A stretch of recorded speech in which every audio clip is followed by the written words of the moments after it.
A cruz de Jesus Cristo. O que você sabe sobre ela? Muita gente acha que conhece a cruz de Cristo e já sabe o que é a crucificação. Mas será que realmente nós sabemos? Porque a crucificação de Jesus é um tipo de um espetáculo que, devidamente observado e apreciado, vai causar nesse que aprecia um poderoso impacto na alma. Um impacto que afeta, que transforma, que liberta, que muda tudo aquilo que nós somos e mexe com a gente de dentro para fora. Então, observe mais uma vez a crucificação de Jesus conforme a narrativa de Mateus, o evangelista. Em Mateus, no capítulo 27, versículo 26, nós temos essa história que diz assim: Então Pilatos soltou-lhes Barrabás, mandou açoitar Jesus e o entregou para ser crucificado. A primeira parte da narrativa da crucificação feita por Mateus se ocupa com os momentos de zombaria que Jesus sofreu. E a primeira parte dessa zombaria foi um açoite injustificado, e nós percebemos aqui no versículo 26, Pilatos mandou açoitar Jesus. Em vez de libertar Cristo, a quem Pilatos declarou várias vezes que era inocente, Pilatos escolheu saciar a sede da multidão por sangue, mandando açoitar Jesus. O açoite usado, provavelmente o açoite romano, como você sabe hoje, tinha um cabo curto de madeira, várias tiras de couro e presas nelas pedaços pontiagudos e cortantes, como um fio de navalha, de chumbo, de bronze, de ossos afiados, e aquilo era justamente para causar uma tortura indescritível, perfurando o condenado e levando, na verdade, quase que à morte. Essa prática era feita antes da crucificação justamente para acelerar a morte do condenado. Nós sabemos que os judeus aplicavam 40 açoites menos um, mas nós não sabemos quantos açoites os romanos costumavam aplicar. O que nós sabemos aqui é que nós vamos ver que o açoite de Jesus foi tão severo, talvez foi a principal razão pela qual ele não conseguiu carregar a sua própria cruz durante todo o percurso até o local da execução. Ainda nessa fase de zombaria, Mateus narra uma tortura psicológica que Jesus sofreu. Versículo 27 diz assim: Então os soldados do governador levaram Jesus ao pretório e reuniram toda a tropa ao seu redor. E veja o que eles faziam. Tiraram-lhe as vestes e puseram nele um manto vermelho. Fizeram uma coroa de espinhos e a colocaram em sua cabeça. Puseram uma vara em sua mão direita e, ajoelhando-se diante dele, zombavam: Salve, Rei dos Judeus! O que eles estão fazendo aqui é o tipo de um jogo cruel. Tipo de jogo cruel que os soldados romanos faziam com aqueles que eles consideravam pessoas dementes, pessoas a quem eles queriam ridicularizar. E eles estão fazendo esse jogo de crueldade com Jesus. Além da tortura psicológica, nós vemos também a tortura física continuando ainda nesse período de zombaria. Além dos açoites e somado aos açoites, o versículo 30 diz: Cuspiram nele, tirando-lhe a vara, batiam com ela na cabeça, e depois de terem zombado dele, tiraram-lhe o manto e vestiram-lhe suas próprias roupas, então o levaram para ser crucificado. Veja que ele ainda foi agredido e batido, mas algo que nos chama a atenção aqui é que eles tiraram aquele manto, e ao tirar aquele manto, tendo sido açoitado, certamente aquilo abriu ainda mais as feridas. E em seguida eles colocaram novamente as roupas de Jesus. As roupas daquela época eram feitas de fibras ásperas. Certamente vestir essa roupa áspera deve ter lhe causado uma dor terrível e piorado ainda mais os seus machucados. Passada essa fase de zombaria, nós temos a fase então da crucificação, quando o texto diz que levaram para crucificá-lo. A crucificação, o ato da crucificação surgiu provavelmente na Pérsia, dizem os historiadores. Os criminosos eram levantados sobre a terra com a intenção de não contaminar a terra. Eles entendiam que a terra era propriedade sagrada do deus Ormuzd, e então um criminoso imundo não podia ficar e permanecer sobre a terra.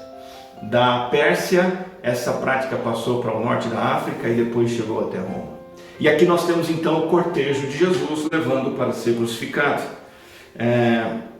Esse cortejo, essa ato de levar, os historiadores dizem assim, que o criminoso então, no caso Jesus, era levado para um lugar distante, 4 soldados cercavam o prisioneiro, um em cada canto, e haviam mais soldados à frente e atrás. E esse ato era o tipo de um desfile público, intencional. Eles passavam pelas ruas principais da cidade para que todo mundo visse aquela cena e soubesse o que estava acontecendo. É certo que as ruas de Jerusalém estavam lotadas naquele dia, lotadas de peregrinos, não só pessoas da cidade, mas gente vindo de tudo quanto é lugar do mundo para celebrar uma festa mais importante do ano, que era a Páscoa. A história também diz que uma placa ia junto, geralmente pendurada no pescoço do criminoso ou carregada por alguém à frente. E nessa placa estavam descritos os crimes ou o crime que ocasionou aquela execução. Era um ato romano de realmente impactar a sociedade. Além do cortejo, nós temos o versículo 32, dizendo que Jesus Cristo teve suas forças esgotadas. Aqui diz assim: encontraram um homem de Cirene chamado Simão e o forçaram a carregar a cruz. Por quê? Porque Jesus aqui desfaleceu. Ao longo da procissão, depois de açoitado, batido e maltratado, suas forças se esvaíram e eles recrutaram qualquer um transeunte que estava por lá para carregar a cruz no lugar de Jesus. Na sequência nós temos um momento muito interessante, muito triste como todos, no versículo 33, chegando ao lugar chamado Gólgota, que quer dizer lugar da caveira, deram para beber vinho misturado com fel, mas ele, depois de prová-lo, recusou-se a beber. Jesus recusou um anestésico. Ao chegar no Gólgota, que era o lugar da sua crucificação, deram a ele essa bebida que Mateus narra, que era uma espécie de narcótico, um calmante, um tranquilizante. Esse não era um ato de misericórdia, eles não se importavam em causar dor. Na verdade, era uma droga para dopar o condenado, para facilitar a tarefa de bater os pregos em suas mãos e em seus pés. Agora você percebe que Jesus ele se nega e recusa ser entorpecido. Ele não quis nenhum tipo de anestésico porque ele estava decidido a suportar toda a dor da cruz. Na sequência da crucificação, nós então temos que destacar o método doloroso no qual uma pessoa era crucificada, porque o versículo 35 diz que eles o crucificaram. E esse ato em si era feito da seguinte maneira: a cruz era deitada ao chão, o criminoso era colocado deitado de costas sobre ela, esticavam então primeiramente os seus pés, puxando os dedos para baixo, e cravavam um prego grande no peito de um dos pés e depois um prego grande no outro pé. Depois eles estendiam as mãos da vítima, deixando os joelhos levemente flexionados, e cravavam pregos grandes nos pulsos, não na mão, não na palma da mão, mas nos pulsos, logo abaixo do final da mão, para prendê-lo pelas mãos na cruz. E em seguida, então, eles levantavam a cruz, deixando-a cair num buraco, causando um impacto. E esse impacto, mais uma vez, causava uma dor terrível no criminoso. O sofrimento, nesse momento, de uma pessoa pendurada numa madeira, era de uma dor, de uma morte horrível e assustadora e indesejável. A pessoa, dizem os médicos, deveria passar por tonturas, ter câimbras, muita sede e fome, vergonha pública, tormento prolongado, seu corpo gangrenando por dentro e por fora, tudo muito além do limite do suportável, desumano, mas ainda assim mantendo o condenado consciente por um tempo. A posição do crucificado, como você percebeu, preso pelos pés, pelas mãos, com os joelhos levemente flexionados, tornava cada mínimo movimento extremamente doloroso. As veias dilaceradas, os tendões esmagados, latejando de dor, seus ferimentos inflamados, expostos, sangrando mais e mais. As artérias se inchavam, comprimiam com o aumento do fluxo de sangue, e uma sede insuportável agravava toda essa situação. Sem contar na questão emocional, uma agitação e uma ansiedade tomavam conta do condenado, fazendo com que a morte fosse o alívio que ele mais desejava acima de tudo. Ele desejava intensamente morrer. E a humilhação de Jesus, como a humilhação da cruz, era sempre uma humilhação máxima. Avançando para o versículo 39, o texto diz que os que passavam lançavam-lhe insultos, balançando a cabeça e dizendo: você que destrói o templo e o reedifica em 3 dias, salve-se, desça da cruz se é filho de Deus. Da mesma forma, os chefes dos sacerdotes, os mestres da lei e os líderes religiosos zombavam dele, dizendo: salvou uns aos outros, mas não é capaz de salvar a si mesmo. E é o rei de Israel, desça agora da cruz e creremos nele. Ele confiou em Deus, que Deus o salve agora, se ele tem compaixão, pois Jesus tinha dito: sou filho de Deus. Igualmente o insultavam os ladrões que haviam sido crucificados com ele. Veja que não se buscava uma morte rápida e indolor para dar um tratamento minimamente digno ao criminoso. Ao contrário, o criminoso era mantido, exposto na cruz, para que ele fosse o mais humilhado possível. E essa prática era comum com todos os condenados à morte. Ser humilhado através dessa situação toda e sendo visto pelas pessoas, e zombado pelas pessoas, pelos transeuntes, pelos religiosos, pelos próprios ladrões que estavam sendo crucificados com ele. Insultado, sendo alvo de piadas. E aí nós temos também o abandono divino. O próprio Pai Celestial, versículo 45, diz que houve trevas sobre toda a terra do meio-dia às 3 horas da tarde. Por volta das 3 horas da tarde, Jesus bradou em alta voz: Eloi, Eloi, lama sabachthani, que significa: meu Deus, por que me abandonaste? Este aqui é o mistério da separação do Filho do Pai. O próprio Filho declarando que Deus o Pai o havia abandonado. Isto não significa que o Filho, Jesus, deixou de ser Deus. E nem que ele foi removido, retirado da Trindade. Significa que ele foi separado em termos de comunhão íntima com o Pai e foi tratado como o pior dos pecadores, o pior dos criminosos. E então nós temos as palavras finais de Jesus, no versículo 50, ele dá um brado novamente em alta voz e então ele entrega o seu espírito. Nós sabemos de João 19 que este brado de Jesus foram as palavras: está consumado.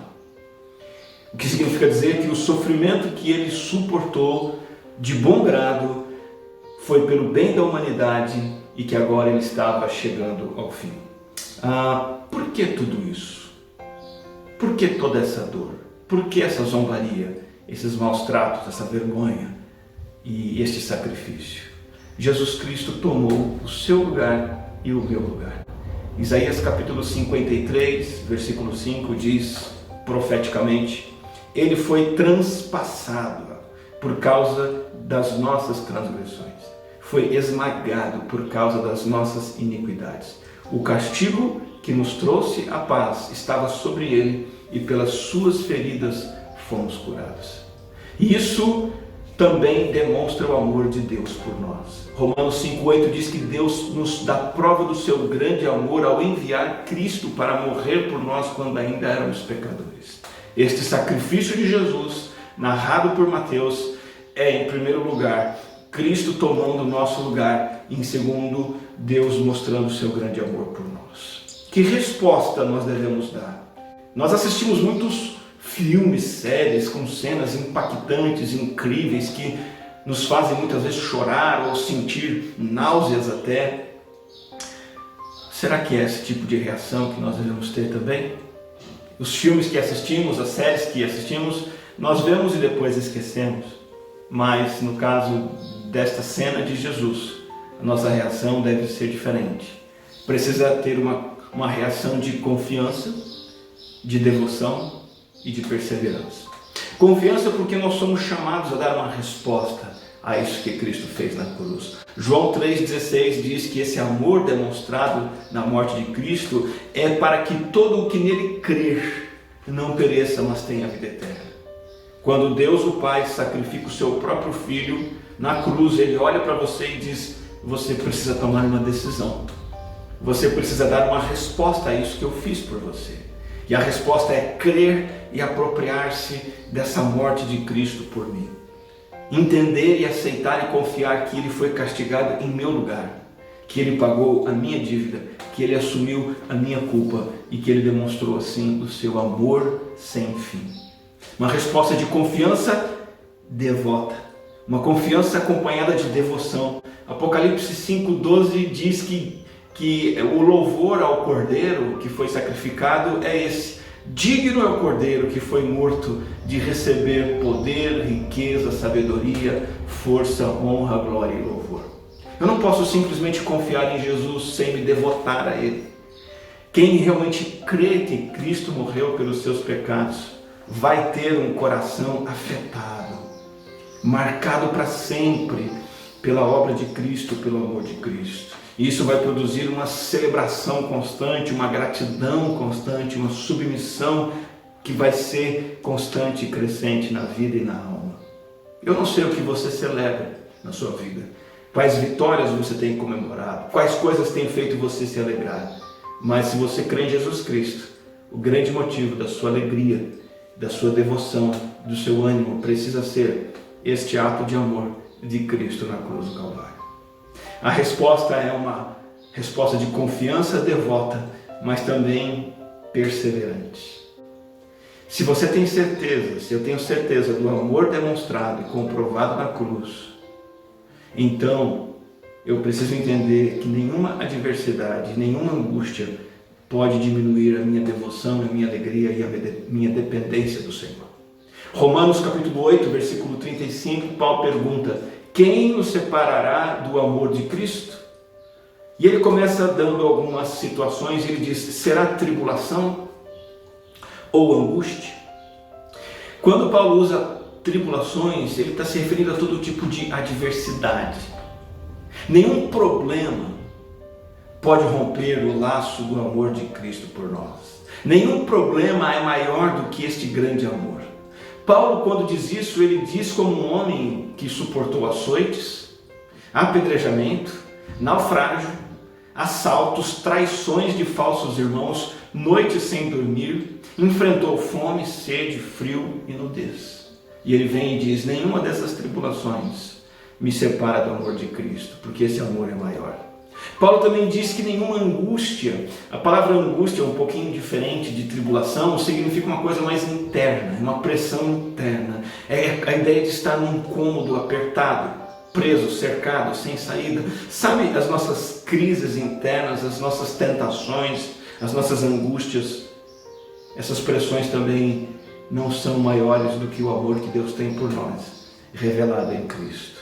O que Deus está mostrando e dizendo que nós podemos perseverar nas nossas dificuldades emocionais, físicas e materiais, porque já temos um amor infinito demonstrado por nós na cruz do Calvário.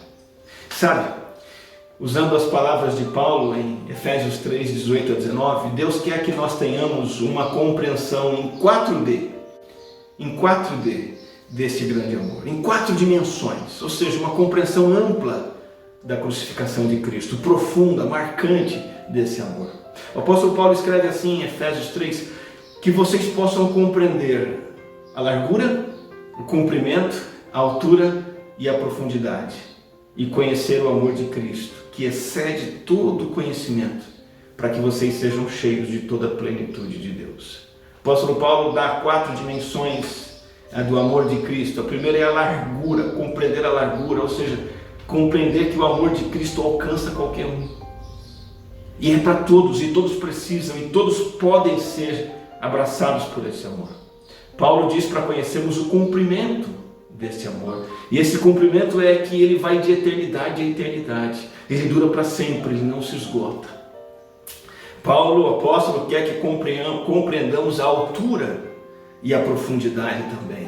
A largura, o comprimento. A profundidade significa entender que esse amor alcança o mais profundo abismo do pecado.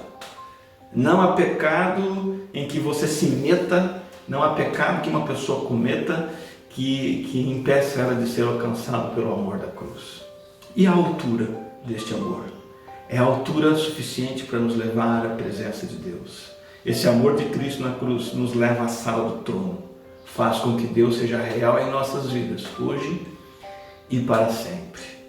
Eu espero e desejo que você tenha ampliado a sua compreensão do amor de Cristo e que isso gere e leve você a uma resposta de confiança, de devoção e de perseverança em sua vida diante desse amor infinito demonstrado por você e por mim. Vamos falar com Deus? Graças te damos, Senhor, por esta palavra dirigida a nós e pela compreensão que podemos ter do sacrifício do Teu Filho, Jesus Cristo, na cruz pelos nossos pecados.